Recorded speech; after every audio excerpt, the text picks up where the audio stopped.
prueba más grande que usted nació de nuevo. Si usted no tiene ninguna lucha contra el pecado ni contra lo malo, usted no tiene la otra naturaleza. Usted no ha nacido de nuevo, usted no tiene el Espíritu Santo, usted simplemente tiene una naturaleza que lo arrastra, sin ningún temor, sin ningún arrepentimiento interno. Usted no se siente mal por eso y dice, no, bueno, y sigue viviendo. Pero el que cae en pecado se siente mal. Por alguna razón siente el contestar interno, y cuando vamos a la Biblia sabemos qué es lo que pasa. Dice, porque el Espíritu nos redarguye. Quiere decir que el Espíritu termina entonces. El Espíritu sigue trabajando, guiando a la persona al arrepentimiento, diciéndole que lo que está haciendo no está bien, trabajando en su mente. Yo sé que hay varios predicadores que dicen, no, porque el Espíritu Santo se fue. ¿Se fue para dónde? La persona una vez que la persona recibe el Espíritu Santo, Dios no lo suelta nunca. Yo he escuchado predicadores decir eso, hermano, ha pecado tanto que el Espíritu lo abandonó. Pero si el Espíritu nos abandona, quedamos huérfanos. Si el Espíritu Santo deja de obrar, entonces nadie se va a arrepentir. Es imposible, porque el arrepentimiento no está en nosotros. El arrepentimiento viene por una obra de Dios, el que nos mueve al arrepentimiento. He escuchado a veces eso, que el Espíritu se va, que se sabe quién puede todo eso. Y no es cierto. El hombre no puede salir de esa condición por sí mismo, sino que la obra viene de afuera.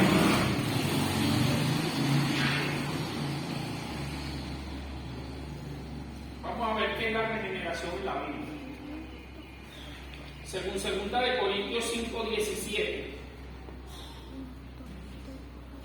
Segunda carta a los Corintios 5:17.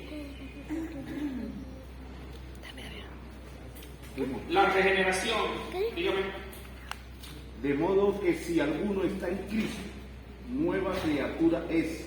Las cosas viejas pasaron. He aquí todas son hechas nuevas.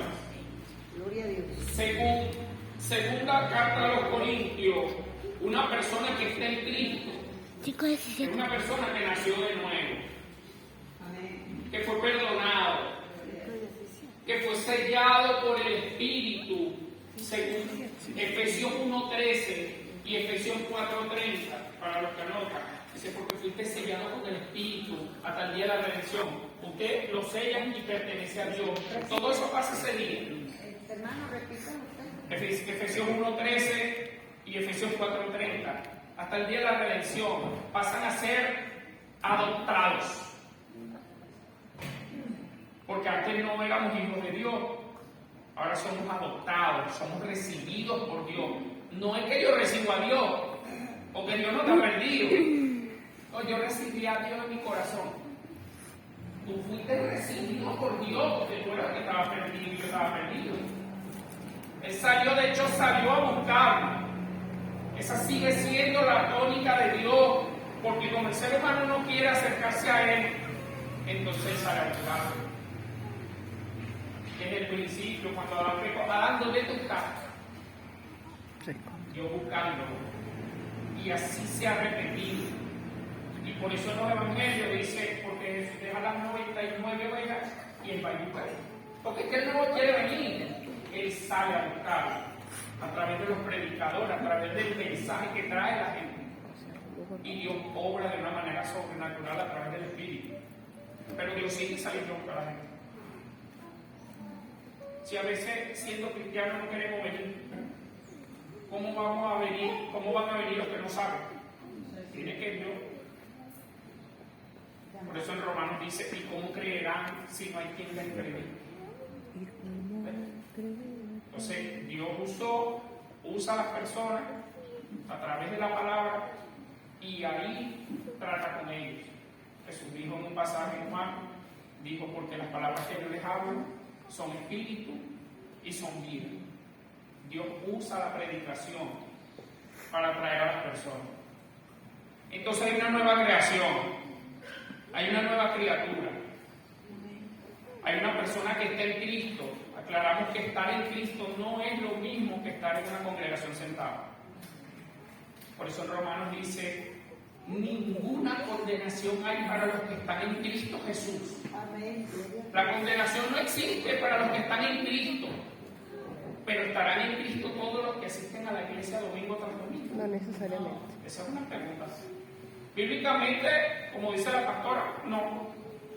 Hay advertencias en las que se dice que los tiempos finales, que son los que estamos viviendo desde el día de Pentecostés, las congregaciones se irían infiltrando de falsos maestros, falsos pastores.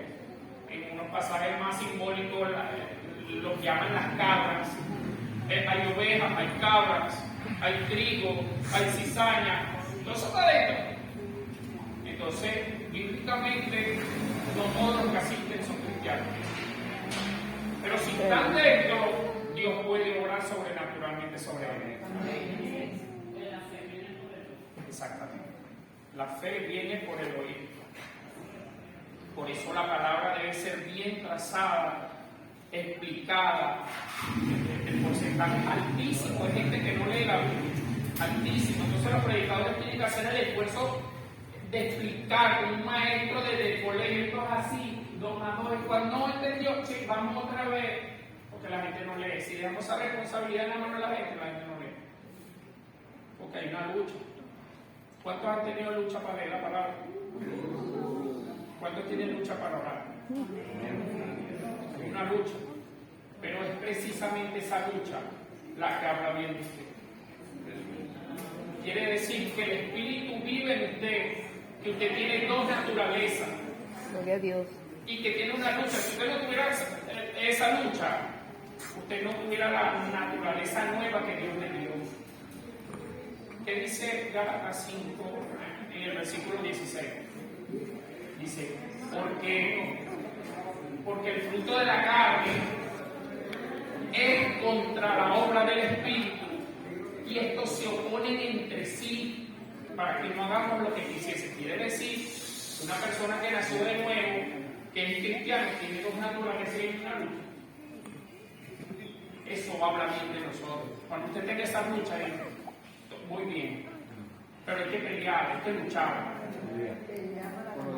El que no es cristiano, que no ha nacido de nuevo, vive como vivíamos antes. Cada quien sabe cómo vivía antes, sin arrepentimiento posible, viviendo deleitándonos en las obras de la carne, haciendo lo que hacíamos. Teníamos 3 y 4 mujeres y nos sentíamos bien, incluso contábamos eso a los amigos. Y el que estaba en trampa, no, tú tienes esto, o sea, no sé, todas esas cosas. Y vivíamos así.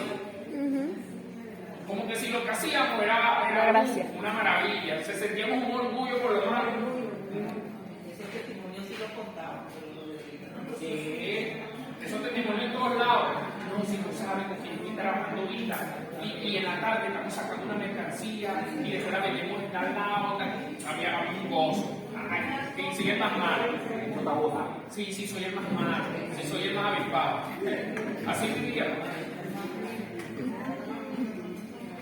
Así de malo éramos de donde Dios nos sacó.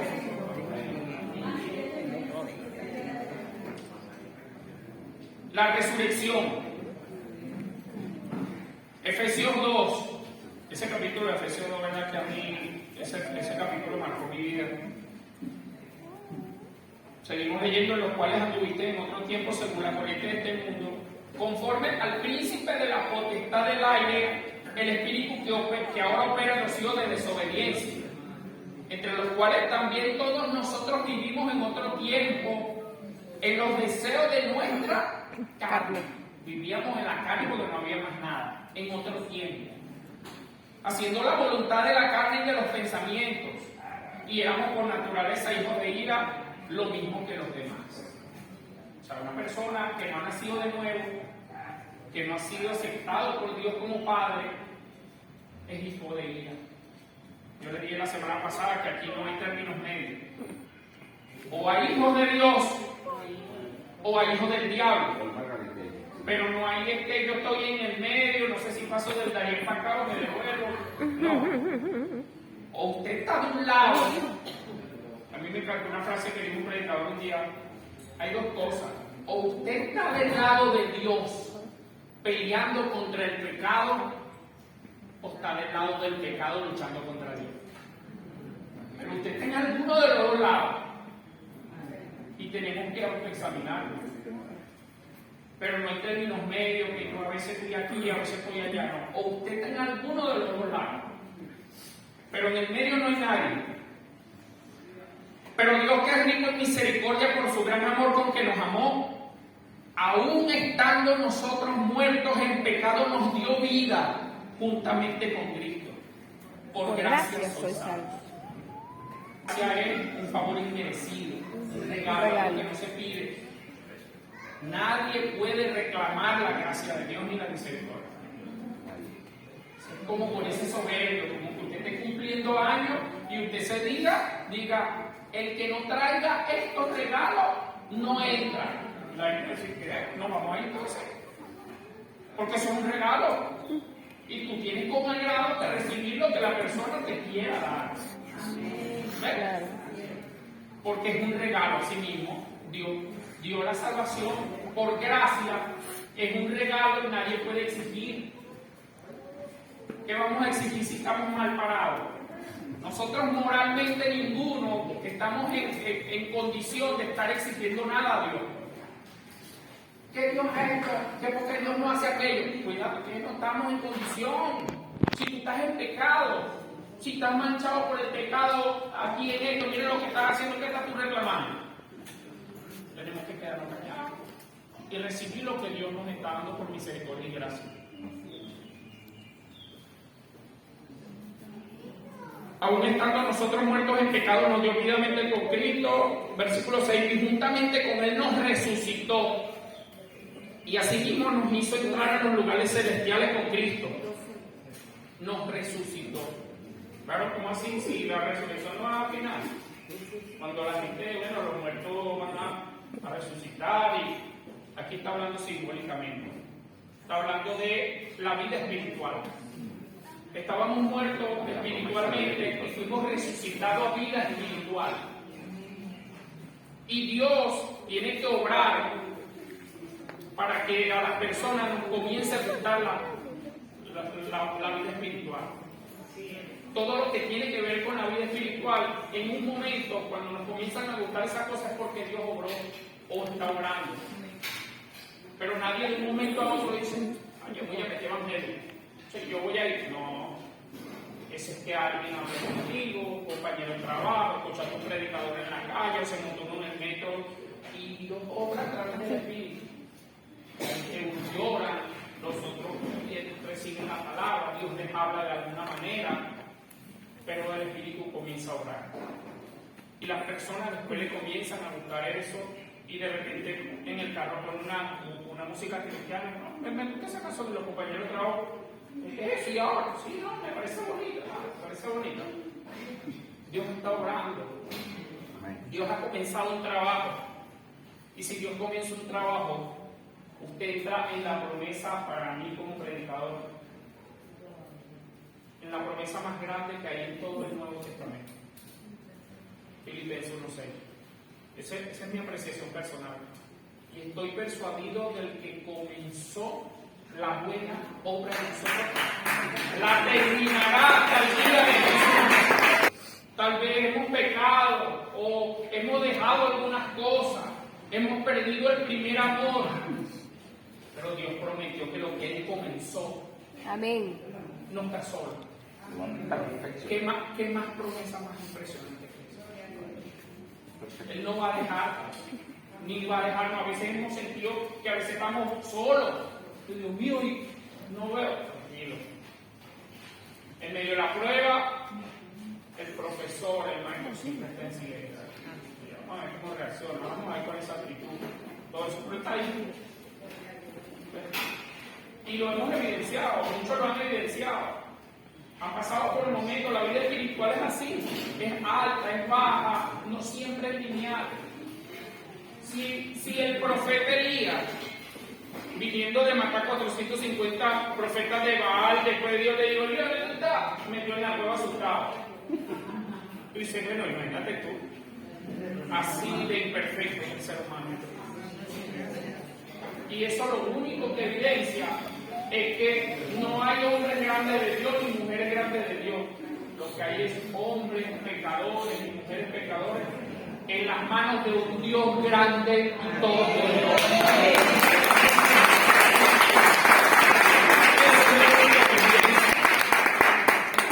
Y Él los sigue ayudando, así como ha ayudado en el pasado a aquellos, Él nos va a seguir ayudando a nosotros. Vamos a Colosenses 3:1, David, por favor. Hay un pasaje espectacular en Juan 11, te lo voy a leer primero aquí, 11:43.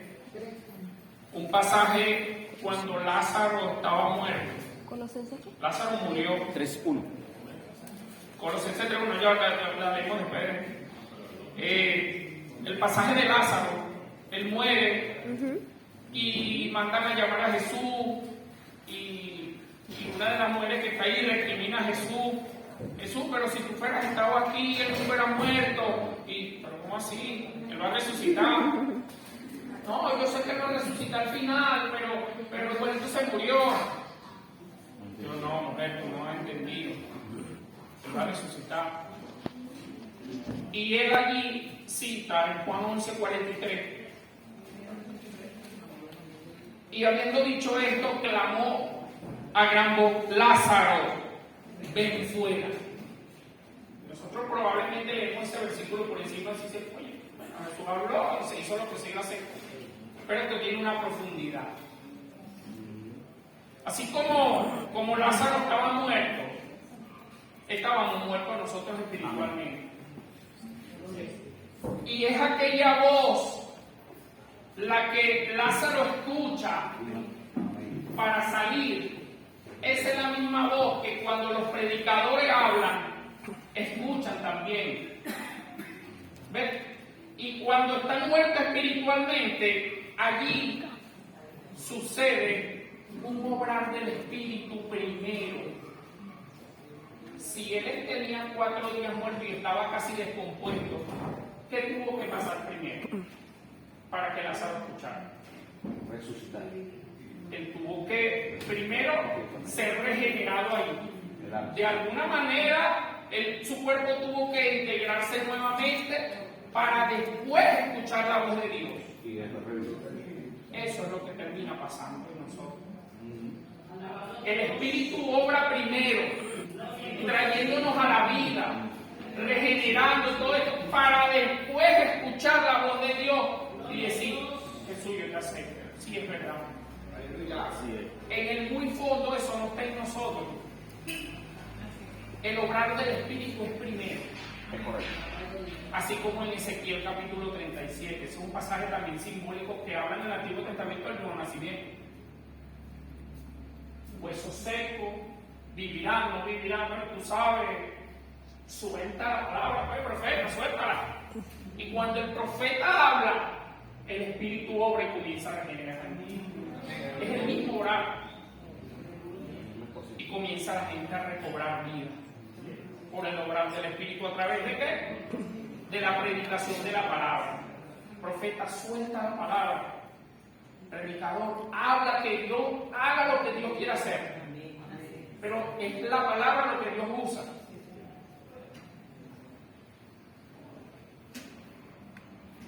Colosenses 3:1, David. Sí, pues habéis resucitado con Cristo, buscad las cosas de arriba, donde está Cristo sentado a la diestra de Dios. Amén. Si puedes haber resucitado con Cristo, si tú naciste de nuevo, si tienes el Espíritu, si a ti te comenzaron a gustar, si tú en algún día, si tú no has caído en el primer amor, hay un problema. Porque podemos estar, según Apocalipsis 2, en la crítica de Jesús, que hemos dejado el primer amor. Pero yo tuve en el primer amor algún día. Sí, lo dejaste tú. Entonces, pues arrepiéntete y vuelve a las primeras obras, mira de dónde has caído, volvemos al Señor. El problema es que nunca hayamos caído en el primer amor.